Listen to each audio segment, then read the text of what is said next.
அனைவருக்கும் வணக்கம். சனி பெயர்ச்சி 2025 2027 வரைக்கும் கிட்டத்தட்ட 2.5 வருஷம் நம்முடைய ராசி மற்றும் நம்முடைய நட்சத்திரங்கள் மேல் நம்முடைய லக்னம் இதுக்கெல்லாம் எப்படி இருக்கு அப்படிங்கறத இப்போ டீட்டெயிலா பார்க்கலாம். பொதுவாவே இந்த சனி பெயர்ச்சி ரொம்ப பெரிய எதிர்பார்ப்பை ஏற்படுத்தியிருக்குன்னு தான் சொல்லணும். ஏன்னா 30 வருஷத்துக்கு ஒரு முறை தான் சனி பகவான் காலபுருஷ சக்கரத்துக்கு 12ஆம் வீட்டுக்கு அதாவது மீன ராசிக்கு வருவாரு. அந்த வகையில இந்த வருடத்துல சனி பகவானுடைய சஞ்சாரம் மார்ச் 29 இருந்து மீன ராசியில இருக்கும். இந்த வருடத்துல ஒரு பெரிய எதிர்பார்ப்பு என்னன்னாக்கா ஆல்ரெடியே மீனத்துல ஒரு பாவ கிரகம் இருக்கு. ராகு பகவான் ஆல்ரெடி மீனத்துல சஞ்சாரம் செஞ்சிட்டு இருக்காரு. ராகுவோட போய் மார்ச் 29 சனி பகவானும் கன்ஜெக்ஷன் ஆகுறாரு. ஆகவே மார்ச் 29 இருந்து மே 18 அது ஒரு மிகப்பெரிய எதிர்பார்ப்பை ஏற்படுத்தியிருக்கு. அது எந்த மாதிரியான பலன்களை ஏற்படுத்தும் அப்படிங்கிற அந்த ஒரு கியூரியாசிட்டியை அதிகப்படுத்திருக்குன்னு தான் சொல்லணும். ஏன்னா 2 பாவ கிரகங்களுடைய கூட்டணி மீன ராசியில, மீன ராசி குருவுடைய ராசி அப்படிங்கிறதுனால அந்த குருவுடைய ராசியில சனி ராகு போன்ற பாவ கிரகங்களுடைய சஞ்சாரம் இருக்கு அப்படிங்கிறதுனால இது உலக அளவுல ஒரு மிகப்பெரிய எதிர்பார்ப்பை ஏற்படுத்தியிருக்கு. ஏன்னா காலபுருஷ சக்கரத்துக்கு 12ஆம் இடம் அப்படிங்கிறது அயன சயன போகஸ்தானம் சொல்லுவோம். இந்த இடங்கள்ல பாவ கிரகங்கள் இருக்கும்போது அது ஒரு அமைதியற்ற சூழலை ஏற்படுத்துறதுக்கு வாய்ப்புகள் அதிகம். அயன சயன போகஸ்தானம் அப்படிங்கிறது நல்லா சாப்பிடுறது, நல்லா தூங்குறது, பிடிச்ச விஷயங்களை பிடிச்ச மாதிரி செய்யறது, மேலும் அந்த அமைதி, ஒரு பற்றற்ற நிலை, இது எல்லாமே இந்த 12ஆம் இடத்திற்கு உரிய ஒரு காரகத்துவமா இருக்கு. இந்த இடத்துல பாவ கிரகங்கள் இருக்கும்போது இப்ப சொன்ன விஷயங்கள் எல்லாத்திலையும் மாற்றங்கள் ஏற்படுத்துவாரு. அது ஒரு மாதிரி குழப்பங்களை பண்றதுக்கு வாய்ப்புகள் அதிகமா இருக்கு. அதுலயும் மார்ச் 29 இருந்து மே 18 உலகளாவிய அளவுல ஒரு சில மாற்றங்கள், ஒரு சில பாதிப்புகள் ஏற்படுறதுக்கு வாய்ப்புகள் அதிகம். சாஸ்திரப்படி இது ஒரு முக்கியமான இன்டிமேட்டா இருக்கு. இப்போ இந்த 2025 to 2027 நம்முடைய ராசி மற்றும் நம்முடைய நட்சத்திரம், நம்முடைய லக்னம் இது மூணுக்கும் இந்த சனி பெயர்ச்சி எப்படி இருக்கு அப்படிங்கறத இப்போ கொஞ்சம் டீடைலா பார்க்கலாம். வீடியோவை ஸ்டார்ட் பண்றதுக்கு முன்னாடி நீங்களும் நம்ம சேனலை சப்ஸ்கிரைப் பண்ணாம இருந்தீங்கன்னா மறக்காம சப்ஸ்கிரைப் பண்ணிக்கோங்க. அப்படியே பக்கத்துல இருக்க பெல் சிம்பலை கிளிக் பண்ணிக்கோங்க. அப்பதான் நாங்க போற இது போல பயனுள்ள பதிவுகள் உங்களுக்கு உடனுக்குடனே நோட்டிபிகேஷனாக கிடைக்கும். இப்போது இந்த கன்னி ராசிக்காரர்களுக்கு இந்த சனி பெயர்ச்சி எப்படி இருக்கு அப்படின்னு பார்த்தோம்னா, சனி பகவான் நம்முடைய ராசிக்கு 6ஆம் இடத்துல இருந்து 7ஆம் இடத்துக்கு டிரான்சிட் ஆக போறாரு. ருணரோக சத்ரு சனி கண்டக சனியா கன்வெர்ட் ஆக போகுது. பொதுவா கண்டஸ்தானத்துல சனி பகவான் சஞ்சாரம் செய்யும் பொழுது குற்றமான பலன்களை தான் செய்வாரு. சனி சஞ்சாரம் செய்யற இடம் பார்க்கக்கூடிய 3 இடங்கள், இப்படி 4 முக்கியமான இடங்களை வீக் பண்ணும். அதுதான் கண்டக சனி அப்படின்னு நம்ம சொல்லுவோம். கன்னி ராசி மற்றும் கன்னி ராசியுடைய நட்சத்திரங்களுக்கு ஆல்ரெடியே கண்டக ராகு நடந்துகிட்டு இருக்கு. அது ஒரு மாதிரி வாழ்க்கையில நிறைய போராட்டங்களையும் வருத்தங்களையும் ஏற்படுத்திக்கிட்டு இருக்கு. கடந்த சில வருடமாவே பார்த்தோம்னா கன்னிக்கு நிறைய விஷயங்கள்ல ஒரு போராட்டமான சூழ்நிலை தான். எதுலையுமே ஒரு மன நிம்மதி கிடைக்கல. லைஃபே ஏதோ ரொம்ப டல்லா போற மாதிரி ஒரு மனநிலையில கன்னி ராசிக்காரர்கள்லாம் இப்ப டிராவல் பண்ணிட்டு இருக்காங்க. இதுல இப்போ கண்டக சனியும் எக்ஸ்ட்ரா பிரஷருக்கு என்டர் ஆக போகுது. என்னை பொறுத்த வரைக்கும் இந்த வருடத்துல மே மாதத்துக்கு மேல நிறைய விஷயங்கள் நமக்கு ஃபேவரா வருது. நிறைய நல்ல மாற்றங்கள் அப்படிங்கிறது மே மாதத்துக்கு மேல இருக்கு. இந்த வருடத்துடைய முதல் 5 மாதங்கள் நம்ம எல்லா விஷயத்திலையும் கவனமா இருக்கணும். ஏன்னா சனி ராகு கன்ஜெக்ஷன் வேற வருது. அது கொஞ்சம் கூடுதல் பிரஷரா இருக்கும். மே 18க்கு மேல ராகு கேது பெயர்ச்சி, ராகு பகவான் நம்முடைய ராசிக்கு 6ஆம் இடத்துக்கு ரொம்ப ஃபேவரா வந்துருவாரு. ஆகவே மே மாதத்துக்கு பிற்பட்ட காலகட்டம் நமக்கு ரொம்ப ஃபேவரா இருக்கு. ஆனா இந்த முதல் 5 மாதங்கள்ல நிறைய பிரஷர்ஸ் இருக்கிறதுக்கு வாய்ப்புகள் அதிகம். இப்போ இந்த கண்டக சனி இயல்பா என்ன பண்ணும்? அடுத்த 2.5 வருஷம் கண்டக சனி நம்மள லீட் பண்ண போகுது. கண்டக சனியுடைய சூட்சும வலைக்குள்ளதான் நம்ம இருப்போம்.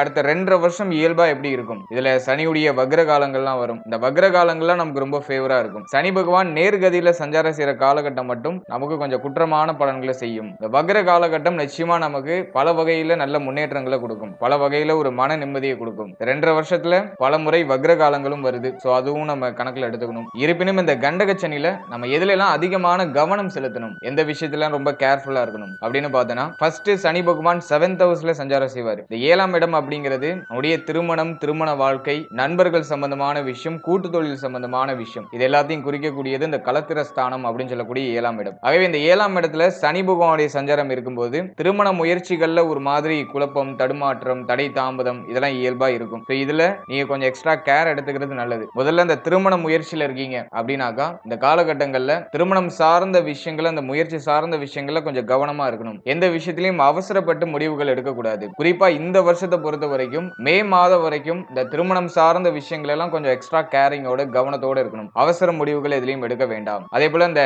ஜாதக பொருத்தம், எராஸ்கோப் மேட்சிங் எல்லாம் கரெக்டா பாத்துக்கணும். நல்ல ஜாதக பொருத்தம் இருக்கா, கரெக்டான மேட்சிங் எல்லாம் இருக்கா அப்படிங்கறதெல்லாம் கரெக்டா கிளியரா கிளாரிஃபை பண்ணிக்கிட்டு திருமண முயற்சிகளை நீங்க மேற்கொள்றது சிறப்பு. இந்த வருடத்தை பொறுத்த வரைக்கும் மே மாதத்துக்கு மேல உங்களுடைய முக்கியமான மாற்றங்களை வச்சுக்கிறது சிறப்பு. எனவே திருமண முயற்சியில கொஞ்சம் எக்ஸ்ட்ரா கேர் இருக்கணும். அடுத்தது திருமண வாழ்க்கை சார்ந்த அனைத்து விஷயத்திலையும் கவனமா இருக்கணும். அதுலயும் இந்த வருடத்தை பொறுத்த வரைக்கும் முதல் 5 மாதம் கொஞ்சம் எக்ஸ்ட்ரா கவனத்தோட பொறுமையோட செயல்படுறது நல்லது. இயல்பாவே கண்டகச்சனியில வாழ்க்கை துணையோட ஒரு மாதிரி போராட்டமான சூழ்நிலைகள்லாம் ஏற்படுறதுக்கு வாய்ப்புகள் அதிகம். ஆல்ரெடியே ராகு பகவான் பல வகையில நமக்கு போராட்டங்களை வாழ்க்கை துணை சார்ந்த விஷயங்கள்ல கொடுத்துட்டாரு. இதுல சனியும் வந்து எக்ஸ்ட்ரா ஆட் ஆகுறது ஒரு மைனஸ் தான். அதனால இந்த டைம் பீரியட்ல எந்த விஷயத்திலையும் அவசரப்படாம இருக்கணும். குறிப்பா வாழ்க்கை துணை சார்ந்த விஷயங்கள்ல அவசரம் காட்டாம ஒரு சில சகிப்புத்தன்மையோட செயல்படுறது நல்லது. ஏன்னா அந்த டைம்ல நிறைய கருத்து வேறுபாடு வரதுக்கான வாய்ப்புகள் அதிகம். சரியா அண்டர்ஸ்டாண்ட் பண்ணிக்க முடியாது. நீங்க சொல்றது அவங்களுக்கு ஒத்து வராது, அவங்க சொல்றது உங்களுக்கு ஒத்து வராது. இப்படி நிறைய மிஸ் அண்டர்ஸ்டாண்டிங் வரது வாய்ப்பு இருக்கு. ஏன்னா ஒரு சிலருக்கு வாழ்க்கை துணை சார்ந்த வகையில ஏதோ ஒரு வகையான வருத்தம், கவலை, அது உங்களுக்குள்ள பிரச்சனையா தான் இருக்கணும் அப்படின்னு எந்த ஒரு அவசியமும் இல்ல. வேற ஏதாச்சும் ஒரு விஷயத்தால ஒரு சில வருத்தங்கள், கவலைகள் ஏற்பட்டு நீங்கிறதுக்கு வாய்ப்புகள் இருக்கு. குறிப்பா உடல் ஆரோக்கியம் சார்ந்த கவலைகள் ஒரு சிலருக்கு எட்டி பார்க்கலாம். அதுல நம்ம கொஞ்சம் கவனம் வச்சுக்கணும். ஓவரால் அந்த திருமண முயற்சி, திருமண வாழ்க்கையில வாழ்க்கை துணை சார்ந்த அனைத்து விஷயத்திலையும் கொஞ்சம் எக்ஸ்ட்ரா கேரிங் அப்படிங்கிறது நிச்சயமா இருக்கணும். அதுலயும் முதல் 5 மாதங்கள் கொஞ்சம் கூடுதல் கவனத்தோட நம்ம இருக்கிறது சிறப்பு. ஏன்னா சனி ராகு கன்ஜெக்ஷன் 7ஆம் இடத்துல. சனி பகவான் ஒரு பாவ கிரகம், ராகு பகவான் ஒரு கொடும்பாவியாக சாஸ்திரங்கள்ல சொல்லப்பட்டிருக்கு. அந்த 2 கிரகமும் 7ஆம் இடத்துல இணைந்து சஞ்சாரம் செய்யறது அது ஒரு மாதிரி மைனஸ் தான் ஏற்படுத்தும். அது பெருசா நல்ல பலன்கள் செய்யும் அப்படின்னு சொல்றது கிடையாது. ஆகவே மார்ச் 29 இருந்து மே 18 இந்த டைம் பீரியட் கொஞ்சம் எக்ஸ்ட்ரா சேலஞ்சிங்கான டைமா இருக்கிறது வாய்ப்புகள் அதிகம். இதை நான் உங்களை வருத்தம் அடைய வைக்கணும் அப்படிங்கிறதுக்காக நான் சொல்லல. பொதுவா பாவ கிரகங்கள் 7ஆம் இடத்துல சஞ்சாரம் செய்யும் பொழுது ஒரு மாதிரி குழப்பத்தை தான் பண்ணுது. அது ஆல்ரெடி நீங்க ஃபீல் பண்ணிருக்கலாம். கடந்த சில வருடமா பார்த்தோம்னாக்கா கண்டக ஸ்தானத்துல ராகுடைய சஞ்சாரம் அது பல வகையில நமக்கு நிறைய மைனஸ் பாயிண்ட கொடுத்தது. குறிப்பா திருமணம், திருமண வாழ்க்கை, நண்பர்கள் சம்பந்தமான விஷயம், கூட்டு தொழில் சம்பந்தமான விஷயம், இதெல்லாம் நிறைய மன வருத்தங்களை ஏற்படுத்தி இருக்கும். இது ஆல்ரெடியே நிறைய பேர் ஃபீல் பண்ணிருக்கலாம். இப்போ சனியும் எக்ஸ்ட்ரா அந்த 7ஆம் இடத்துல ஆட் ஆகுது. அது நல்லதுக்கு கிடையாது. ஆகவே தான் அந்த மார்ச் 29 இருந்து மே 18 இதை நான் கொஞ்சம் வலியுறுத்தி அழுத்தமும் திருத்தமுமா சொல்றேன் உங்கள்கிட்ட. இந்த டைம் பீரியட்ல கவனமா இருக்கணும். இதுல வருத்தப்படுறதுக்கோ கவலைப்படுறதுக்கோ எந்த ஒரு விஷயமும் இல்ல. இந்த கிரகங்களுடைய சஞ்சாரம் நமக்கு எப்படி இருக்கோ அதை அப்படியே ஓபன் டு ஓபனா சொல்லணும்னு நினைக்கிறேன். இதுல எந்த ஒரு திருத்தமும் இல்லாம அப்படியே உங்கள்கிட்ட நான் சப்மிட் பண்றேன். இதை யாரும் ஒரு நெகட்டிவான விஷயமா எடுத்துக்க வேண்டாம். மைனஸ் பாயிண்ட் அதிகமா இருந்தாலும் ஜஸ்ட் நீங்க அதை அண்டர்ஸ்டாண்ட் பண்ணி அந்த சூழ்நிலையை நம்ம எப்படி பராமரிக்கலாம், அந்த சூழ்நிலையில நம்ம எப்படி கடந்து வரலாம் அப்படிங்கறத பத்தி யோசிங்க. மைனஸா இருக்கு எல்லாமே, ரொம்ப எல்லாமே வீக்கா தான் போகும் அப்படின்னு யாரும் தப்பு கணக்கு போட வேண்டாம். மேலும் நம்முடைய தசா புக்திக்கு ஏற்பதான் ஒரு 70% பலன்கள் நமக்கு கிடைக்கும். கோச்சாரம் அப்படிங்கிறது ஒரு 30% மட்டும்தான் நமக்கு தாக்கத்தை ஏற்படுத்தும். அதுவும் மன ரீதியான ஒரு சில மாற்றங்களையும் தாக்கத்தையும் தான் ஏற்படுத்தும். அது அதனால வெறும் கோச்சாரத்தை மட்டும் நீங்க பார்த்துட்டு வெறும் கோச்சார பலன்களை மட்டும் கேட்டுட்டு யாரும் டவுனா ஃபீல் பண்ண வேண்டாம். இது உங்ககிட்ட ஒரு சின்ன ரிக்வெஸ்டா நான் வச்சுக்கிறேன். ஆகவே 7ஆம் இடத்துல சனியுடைய சஞ்சாரம் இருக்கும்போது திருமண வாழ்க்கை, திருமண முயற்சி, நண்பர்கள் சம்பந்தப்பட்ட விஷயம், கூட்டு தொழில் சம்பந்தப்பட்ட விஷயம், இதுல எல்லாம் கொஞ்சம் கூடுதல் விழிப்புணர்வோடு இருக்கிறது நல்ல பலன்களை பெற்றுக் கொடுக்கும். மேலும் இந்த நண்பர்களுக்குள்ள எந்த ஒரு கொடுத்தல் வாங்கலும் இல்லாம இருக்கிறது நல்லது. கூட்டு தொழில மேலும் மேலும் இன்வெஸ்ட்மெண்ட் பண்ணாம இருக்கிறது நல்லது. அடுத்ததா சனி பகவானுடைய 3ஆம் பார்வை நம்முடைய ராசிக்கு 9ஆம் இடத்துல பதியும். 9ஆம் இடம் அப்படிங்கிறது பாகியஸ்தானம், தந்தையார் ஸ்தானம் அப்படின்னு சொல்லுவோம். ஆகவே தந்தை சார்ந்த விஷயங்கள்ல இந்த சனி பயிற்சிக்கு பிறகு கொஞ்சம் கவனமா இருக்கிறது நல்லது. தந்தையார் சார்ந்த வகையில் ஏதாச்சும் ஒரு சில மன வருத்தங்கள் ஏற்பட்டு நீங்க வாய்ப்புகள் இருக்கு. ஆகவே தந்தையார் சார்ந்த அனைத்து விஷயத்திலையும் கொஞ்சம் எக்ஸ்ட்ரா கேரிங்கோட இருக்கிறது நல்ல பலன்களை பெற்றுக் கொடுக்கும். அடுத்தது பாகியம் அப்படிங்கிறது நம்முடைய தங்க அணிகலன்கள், நம்முடைய பெயர், புகழ், இது எல்லாத்தையும் குறிக்கக்கூடியது. இந்த கண்டக சனியில நிறைய பேருக்கு தேவையில்லாத விஷயங்கள்ல கெட்ட பெயர்கள் ஏற்படுறது வாய்ப்பு இருக்கு. நம்ம செய்யாத தப்புக்கு நம்ம மேல ஏதாச்சும் ஒரு பழி வரதுக்கெல்லாம் வாய்ப்பு இருக்கு. ஆகவே நமக்கு சம்பந்தம் இல்லாத விஷயங்கள்ல தலையிடாம இருக்கிறது நல்லது. குறிப்பா உங்களுடைய ஃப்ரெண்டு பேச்சு கேட்டுக்கிட்டு, உங்களுக்கு ரொம்ப நெருக்கமானவர்களுடைய பேச்சு கேட்டுக்கிட்டு எந்த ஒரு விஷயத்திலையும் இறங்காதீங்க. அது இந்த டைம்ல உங்களுக்கு நிறைய டிராபேக்கை தான் கொடுக்கும். அது உங்களுக்கு நிறைய மைனஸான விஷயங்களை தான் பண்ணும். அதனால யாருடைய பேச்சை நம்பியும் எந்த விஷயத்திலையும் இறங்காம இருக்கிறது உங்களுக்கு நல்ல பலன்களை பெற்றுக் கொடுக்கும். 3வது நபரை எக்காரணத்தை கொண்டு தயவு செஞ்சு நம்ப வேண்டாம். அது உங்களுக்கு பெரிய மைனஸான விஷயத்தை தான் பண்ணும். ஆல்ரெடி நிறைய பேர் வந்துட்டு நண்பர்கள் 3வது நபருடைய பேச்சை கேட்டு நிறைய தவறுதலான விஷயங்களை இந்த கண்டக ராகு காலகட்டங்களே நம்ம பண்ணிருப்போம். அதுலயே நமக்கு ஒரு நிறைய பாடங்கள்லாம் கிடைச்சிருக்கும். இந்த கண்டக சனி ஒரு மாதிரி நம்மள குழப்பம் அடைய வச்சுக்கிட்டே இருக்கும். ஒரு தெளிவான பாதையில பயணிக்க விடாது. மேலும் இந்த டைம் பீரியட்ல யார் என்ன சொன்னாலும் அது நமக்கு அப்படியே சரியா படுற மாதிரியே தோணும். கெட்ட விஷயங்கள்லாம் சரியா படும், நல்ல விஷயங்கள்லாம் தவறுதலா படும். இப்படி ஒரு மாதிரி இன்டர்சேஞ்சா பலன்கள் கிடைக்கும். அதனால இந்த கண்டக சனி காலகட்டங்கள்ல யாரையும் நம்ப வேண்டாம். யாரையாச்சும் நம்புனீங்கன்னா அது ஏதோ தேவையில்லாத மன உளைச்சலை கொடுக்கறது வாய்ப்பு இருக்கு. அதனால அதுல கொஞ்சம் கவனம் செலுத்திக்கிறது நல்லது. அடுத்தது தங்க அணிகலன்கள் சம்பந்தமான விஷயங்கள்ல கொஞ்சம் கவனமா இருக்கணும். இந்த தங்க அணிகலன்களால ஏதாச்சும் ஒரு சில குழப்பங்கள் ஏற்பட்டு நீங்களாம். அதுலயும் நம்ம கொஞ்சம் எக்ஸ்ட்ரா கேர் எடுத்துக்கிறது நல்லது. மோஸ்ட்லி பார்த்தோம்னாக்க இந்த டைம் பீரியட்ல கையில இருக்கிற தங்க அணிகலன்களை அடகு வச்சுட்டு வேற ஏதாச்சும் ஒரு நல்ல விஷயம் பண்றதுக்கு முயற்சி பண்ணுவீங்க. கையில இருக்கிற தங்க அணிகலன்கள் குறையிற மாதிரி ஃபீல் ஆகும். அதுதான் பாகிய ஸ்தானத்துல சனியுடைய பார்வை பதிகிறது அப்படின்னு சொல்றது. ஆகவே நம்முடைய பாகியங்கள், மேலும் நம்முடைய பெயர் புகழ் இதுக்கெல்லாம் ஏதாச்சும் பங்கம் வர மாதிரியான செயல்பாடுகளை நம்ம செய்யாம தவிர்க்கிறது நல்லது. அடுத்ததாக சனியுடைய பார்வை நம்முடைய ஜென்மஸ்தானத்துல இருக்கும். ஜென்மஸ்தானத்துல சனியுடைய பார்வை இருந்துச்சுன்னா அது ஒரு மாதிரி குழப்பத்தை தொடர்ச்சியா கொடுத்துட்டே இருக்கும். ஒரு தெளிவே கிடைக்காது. தொடர்ச்சியா ஒரு மாதிரி மனமானது அமைதிப்படாம ஏதோ ஒரு விஷயத்த ரொம்ப ஓவரா திங்க் பண்ணிக்கிட்டே இருக்கும். அதிகமான குழப்பம், அதுதான் ஜென்மஸ்தானத்துல சனியுடைய பார்வை அப்படின்னு நம்ம சொல்லுவோம். எனவே என்னை பொறுத்த வரைக்கும் இந்த டைம் பீரியட்ல முக்கியமான முடிவுகள் எதுவும் எடுக்காம இருக்கிறது நல்லது. நம்முடைய வாழ்க்கையை இன்டர்சேஞ்ச் பண்ற மாதிரியான முடிவுகள் எதுவும் எடுக்காம இருக்கிறது நல்லது. மேலும் இந்த டைம்ல ஏதாச்சும் நீங்க முக்கியமான முடிவுகள் எடுக்கணும்னா உங்களுக்கு ரொம்ப நம்பிக்கையானவர்கள், உங்களுடைய ஆசான், உங்களுடைய குரு, இவர்கள் கிட்ட போயிட்டு நீங்க ஒரு கன்சல்டேஷன் பண்ணிட்டு அந்த விஷயங்கள்ல ஒரு முடிவு எடுக்கிறது நல்லது. கொஞ்சம் கலந்து ஆலோசித்து உங்களுடைய முடிவுகள் எடுக்கணும். யாராச்சும் ஒருத்தவங்களுடைய கைட் லைன்ஸ்ல நீங்க போறது நல்லது. அந்த கைடு பண்ணக்கூடியவங்க உங்களுக்கு நம்பிக்கைக்கு உரியவரா இருக்கணும். உங்களுக்கு நல்லது நினைக்கக்கூடியவர்களாக இருக்கணும். அப்படிப்பட்டவங்கள்ட்ட மட்டும் நீங்க அட்வைஸ் வாங்கி உங்களுடைய முக்கியமான மாற்றங்கள், முக்கியமான முடிவுகளை நீங்க செய்யறது நல்லது. என்னை பொறுத்த வரைக்கும் இந்த கண்டகச்சனியில நம்ம எடுக்கக்கூடிய முடிவுகள் மேக்சிமம் கொஞ்சம் மைனஸா இருக்கிறது வாய்ப்பு இருக்கு. அதனால உங்களுடைய முடிவுகள்ல ரொம்ப கவனமா இருங்க. அதே போல ஒரு விஷயத்துல நீங்க முடிவு எடுத்து ஒரு விஷயத்துல இறங்கிட்டீங்கன்னா அதுல பின்வாங்காம இருக்கிறது உங்களுக்கு ஒரு பெரிய பலம். ஏன்னா மோஸ்ட்லி நம்ம இறங்கிட்டு பின்வாங்கிறது வாய்ப்பு இருக்கு. ஒரு விஷயத்துல முடிவு எடுத்துட்டீங்கன்னா அதுல பின்வாங்காம இருந்தாலே உங்களுக்கு ஒரு 90% வெற்றி உறுதி அப்படிங்கிறது இந்த கண்டகச்சனியில உள்ள ஒரு இண்டிமேஷன். ஆகவே சிந்தனை தெளிவோட செயல்படுங்க. மனசை போட்டு ரொம்ப அலட்டிக்காதீங்க. எதை நினைச்சு கவலைப்பட்டுக்கிட்டே இருக்காதீங்க. மேலும் இந்த ஜென்மஸ்தானத்துல சனியுடைய பார்வை பதியும் போது சரியான தூக்கம் இருக்காது. தூக்கமின்மை பிரச்சனை வரதுக்கு வாய்ப்பு இருக்கு. ஆகவே கரெக்டா நல்லா தூங்குங்க. தூக்கம் அப்படிங்கிறது உங்களுக்கு இந்த டைம் பீரியட்ல இருக்கிற ஒரு பெரிய ரெமெடியா இருக்கும். அதனால நல்லா தூங்குங்க. படுத்து டைமுக்கு சாப்பிடுங்க. இந்த ரெண்டு விஷயமும் அவாய்ட் ஆகிறதுக்கு வாய்ப்பு அதிகம். டயத்துக்கு சாப்பிட முடியாது, டயத்துக்கு தூங்க முடியாது. மணிக்கணக்கா ஏதோ ஒரு விஷயத்தை போட்டு யோசிச்சுட்டே உட்காந்துருப்போம். என்னை பொறுத்த வரைக்கும் டயத்துக்கு சாப்பிட்டு டயத்துக்கு தூங்குங்க. அது உங்களுக்கு ஒரு நல்ல மாற்றத்தையும் நல்ல வளர்ச்சியும் நிச்சயமா பெற்றுக் கொடுக்கும். அடுத்தது 4ஆம் இடத்துல சனியுடைய பார்வை. இது தாயார் சார்ந்த வகையில ஒரு மாதிரி மைனஸான விஷயங்களை பண்ணலாம். தாயாரால ஏதாச்சும் ஒரு சில வருத்தங்கள், கவலைகள், அப்படின்னா தாயாரோட ஏதாச்சும் ஒரு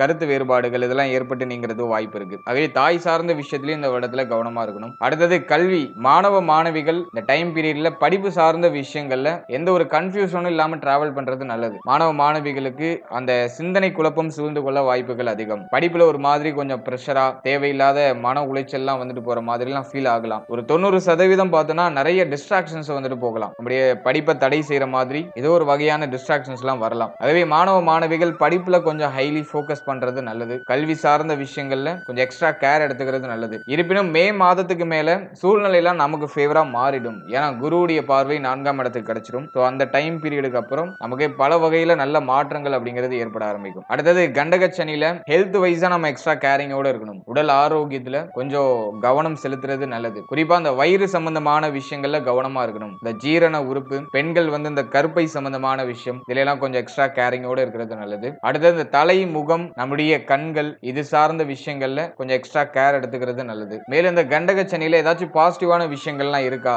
அப்படின்னு பார்த்தோம்னா இந்த கண்டகச்சனியை பொறுத்தளவுல இந்த கடன் சுமையில மாட்டிட்டு இருக்கவங்களுக்கு ஒரு நல்ல ரிலீஃப்மெண்ட் கிடைக்கும். கடனை கட்டி முடிக்கிறதுக்கு ஒரு நல்ல வாய்ப்பு கிடைக்கும். ஏன்னா ராகு 6ஆம் இடத்துக்கு மே மாதத்துக்கு மேல டிரான்சிட் ஆயிடுவாரு. குருவுடைய பார்வை 6ஆம் இடத்துல இருக்கும். இது மே மாதத்துக்கு மேல கடன் சார்ந்த வகையில இருக்கிற அந்த கமிட்மெண்ட் எல்லாம் ஃபுல்ஃபில் பண்றதுக்கு ஒரு நல்ல வாய்ப்பை ஏற்படுத்தி கொடுக்கும். கண்டகச்சனி ஒரு மாதிரி தடை தாமதத்தை எல்லா விஷயத்திலையும் கொடுக்கும். இதுலயுமே ஒரு தெளிவா ஒரு விஷயத்துல இறங்க விடாது. பொறுத்த வரைக்கும் சிந்தனை தெளிவு ஒரு 90% இருந்தாலே எந்த பிரச்சனையும் உங்களை அண்டாம நீங்க பாத்துக்கலாம். மனம் அமைதிப்பட வேண்டும். இந்த நேரத்துல மனசு ஒரு மாதிரி அலைபாஞ்சுக்கிட்டே இருக்கும். மனமானது அமைதிப்படாது. அதுதான் இருக்கிற நமக்கு ஒரு பெரிய டிராபேக். மனதை அமைதிப்படுத்தணும். எதையும் ஓவரா திங்க் பண்ணக்கூடாது. இதெல்லாம் நம்ம சரியா பராமரிச்சாலே இந்த கண்டகச்சனியால பாதிப்புகள் பெருசா இருக்காது. பொருளாதார ரீதியா செலவுகள் அதிகமாக இருந்தாலும் அது ஒரு 90% நமக்கு ஒரு பயனுள்ள செலவுகளாக இருக்கிறதுக்கு வாய்ப்புகள் அதிகம். ஏன்னா குருவுடைய சஞ்சாரம், குருவுடைய பார்வை இதெல்லாம் நமக்கு கொஞ்சம் ஃபேவரா இருக்கு. ஆகவே குரு பார்வையால பல வகையான நல்ல பலன்கள் நமக்கு கிடைக்கும். ஆனா சனி பகவான் சஞ்சார செய்ற இடம், பார்க்கக்கூடிய இடம் இதெல்லாம் கொஞ்சம் மைனஸா தான் ஆகும். அதுல எந்த விதமான மாற்று கருத்தும் இல்ல. இருப்பினும் எல்லாத்தையும் மேனேஜ் பண்ணக்கூடிய அந்த ஒரு கெப்பாசிட்டி, அந்த ஒரு பவர் அதை நமக்கு குரு பகவான் கொடுத்துருவாரு. அது நமக்கு இருக்கிற ஒரு பெரிய பிளஸ் ஆன விஷயம். மேலும் ராகுவுடைய சஞ்சாரம் மே மாதத்துக்கு மேல நமக்கு ரொம்ப ஃபேவரா வந்துடும். அதுவும் நமக்கு ஒரு பெரிய பலத்தை கொடுத்துரும். முக்கியமா ஹெல்த் வைஸா இருக்கிற பிரச்சனைகளுக்கு மே மாதத்துக்கு மேல நல்ல நிவர்த்தி கிடைக்கும். ஹெல்த் வைஸா ஏதாச்சும் மைனஸான விஷயம் இருக்குன்னா அது எல்லாமே மே மாதத்துக்கு மேல டோட்டலா நிவர்த்தி ஆகும். இந்த வருடத்தை பொறுத்தளவுல முதல் 5 மாதம் கொஞ்சம் டஃபா இருக்கும். ஆனா 5ஆம் மாதத்துக்கு பிறகு, மே மாதத்துக்கு பிறகு எல்லாமே நமக்கு ஃபேவரா மாற ஆரம்பிச்சிடும். மைனஸான விஷயம்லாம் நமக்கு அப்படியே டோட்டலா நிவர்த்தி ஆக ஆரம்பிக்கும். அது நமக்கு இந்த வருடத்துல இருக்கிற ஒரு பெரிய பிளஸ் பாயிண்ட். அதே போல இந்த வருடத்துல ஜூலை 12 இருந்து நவம்பர் 27 வரைக்கும் சனி பகவான் வக்ரத்துல இருப்பாரு. அதுவும் நமக்கு ஒரு பெரிய பிளஸ் தான். ஆகவே ஜூலை 12 இருந்து நவம்பர் 27 இந்த டைம் பீரியட்ல நீங்க முக்கியமான மாற்றங்களை செய்யறது நல்லது. ஜூலைல இருந்து நவம்பர் 27 வரைக்கும் நிறைய சுபத்துவமான விஷயங்கள்லாம் நமக்கு கிடைக்கும், சுபத்துவமான விஷயங்கள்லாம் நமக்கு நடக்கும். அதுக்கான பாசிபிலிட்டி இந்த வருடத்துல இருக்கு. இருப்பினும் இந்த கண்டகச்சனியில ஆரம்பத்துல சொன்ன இந்த மைனஸான விஷயங்கள் எல்லாம் கொஞ்சம் நம்ம கவனம் வச்சுக்கிறது நல்லது. அது சம்பந்தமான காரகத்துவங்கள் ஏதாச்சும் பாதிப்புகள் ஏற்படுற மாதிரி ஃபீல் ஆனிச்சுன்னா அந்த சமயத்துல நீங்க அதிகமா உணர்ச்சி வசப்படாம எல்லாத்தையும் கொஞ்சம் அந்த சூழ்நிலையை ஹேண்டில் பண்றதுக்கு ட்ரை பண்ணணும். அதுக்காக தான் நிறைய மைனஸான இன்டிமேஷன் உங்களுக்கு நான் நிறைய கொடுத்துருக்கேன். மேலும் இந்த கண்டகச்சனியை நினைச்சு ரொம்ப கவலைப்பட வேண்டிய அவசியம்லாம் இல்ல. சனியை பொறுத்தளவுல ஒரே ஒரு ரூல் தான், கவனம் இருந்தால் கவலை வேண்டாம். நம்ம எதுலயும் கவனமா இருந்துட்டோம்னா பிரச்சனையே இல்ல. நம்ம எங்கெல்லாம் கேர்லெஸ்ஸா இருக்கோமோ அங்க ஒரு புடி பிடிப்பார் சனி பகவான். எனவே 4 முக்கியமான இடங்களுடைய காரகத்துவங்களை நம்ம கவனமா இருக்கணும். சோ அந்த 4 இடத்துல தான் நமக்கு ஒரு மாதிரி செக்கிங் நடக்கும், ஒரு மாதிரி சோதனை நடக்கும். அதாவது 7ஆம் இடம், 9ஆம் இடம், நம்முடைய ஜென்மஸ்தானம், நம்முடைய சுகஸ்தானம், அதாவது 4ஆம் இடம். இந்த 4 இடத்துல தான் ஒரு மாதிரி செக் பண்ணிக்கிட்டே இருப்பாரு மாத்தி மாத்தி. மற்ற விஷயங்கள் எல்லாம் பெருசா மைனஸாலாம் இல்ல. நம்முடைய ஜாப், பிசினஸ், நம்முடைய பொருளாதாரம் சார்ந்த விஷயம் இதெல்லாம் அஸ் யூஷுவலா நமக்கு ரொம்ப ஃபேவரா தான் இருக்கு. அதே போல இந்த கண்டகச்சனி காலகட்டம் ஃபுல்லாவுமே மைனஸா தான் போகும் அப்படின்லாம் யாரும் தப்பு கணக்கு போட வேண்டாம். கண்டகச்சனி இயல்பா என்ன பண்ணும் அப்படிங்கிற ஒரு சின்ன கிளாரிபிகேஷன் தான் நம்ம இந்த வீடியோல கொடுத்துருக்கோம். மந்த்லி ப்ரெடிக்ஷன்ல எந்த டைம் எப்படி இருக்கு அப்படிங்கறத கிளியரா எக்ஸ்பிளைன் பண்ணி மாதம் நிறைய இன்டிமேஷன் கொடுத்துட்டு தான் இருப்போம். ஸோ அந்த மாத பலன்கள்ல உங்களுக்கு இன்னும் கிளாரிஃபையான விஷயங்கள்லாம் கிடைக்கும். இந்த கண்டகச்சனி காலகட்டத்தில் எந்த தசாபுக்தி நடக்காம இருந்தா நல்லது, எந்த தசாபுக்தி நடக்காம இருந்தா நமக்கு இந்த கண்டகச்சனுடைய பாதிப்புகள் இல்லாம இருக்கும் அப்படின்னு பார்த்தோம்னா, முதல்ல சனி தசையோ சனி புத்தியோ அடுத்த 2.5 வருஷத்துல கிராஸ் ஆகாம இருந்தா நல்லது. அப்படி சனி தசை சனி புத்தியில இருக்கீங்கன்னா இந்த டைம் பீரியட் கொஞ்சம் சேலஞ்சிங்கா இருக்கிறதுக்கு வாய்ப்புகள் அதிகம். சோ அது ஃபர்ஸ்ட் நீங்க பாத்துக்கணும். அடுத்தது 3, 6, 8, 12 பாதகாதிபதி மாரகாதிபதி இந்த கிரகங்களுடைய தசாபுக்தியும் நடக்காம இருக்கிறது நல்லது. அப்படி இந்த கிரகங்களுடைய தசாபுக்தி நடந்தாலும் கொஞ்சம் நம்ம கவனமா இருக்கணும். மற்றபடி யோக தசை நடக்கிறவங்க, லக்ன சுபர், லக்னாதிபதி தசை இது போல ரொம்ப ஒரு சுபத்துவமான தசாபுக்தி நடக்கிறவங்களுக்கு இந்த கண்டகச்சனி ஒரு 90% கெடுபலன்களை செய்யாது. ஒரு 10% மட்டும் ஒரு மாதிரி தாக்கத்தை மட்டும் நமக்கு கொடுக்கும், மனநிலையில ஒரு மாதிரி இன்டர்சேஞ்ச் பண்ணும். ஆனா 90% நமக்கு பெரிய அளவுல பாதிப்புகள் இருக்காது. எனவே இந்த கோச்சார பலன்களை உங்களுடைய தசாபுக்தியின் அடிப்படையில தான் நீங்க புரிஞ்சுக்கணும். உங்களுக்கு என்ன தசாபுக்தி நடக்குதோ அதுக்கு தகுந்தாற் போல இந்த கோச்சாரமானது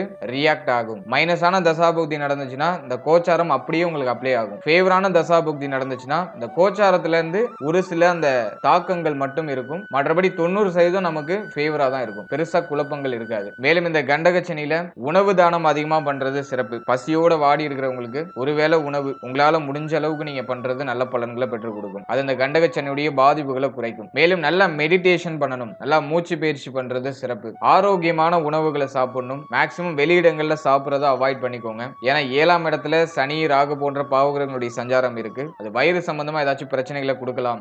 டயத்துக்கு சாப்பிடுங்க, ஆரோக்கியமான உணவுகளை சாப்பிடுங்க. எதை நினைச்சு ரொம்ப கவலைப்படாம இருங்க. மன ஆரோக்கியத்தை சரி பண்றதுக்கு நல்ல மெடிடேஷன் பண்ணுங்க, நிறைய மூச்சு பயிற்சி பண்ணுங்க.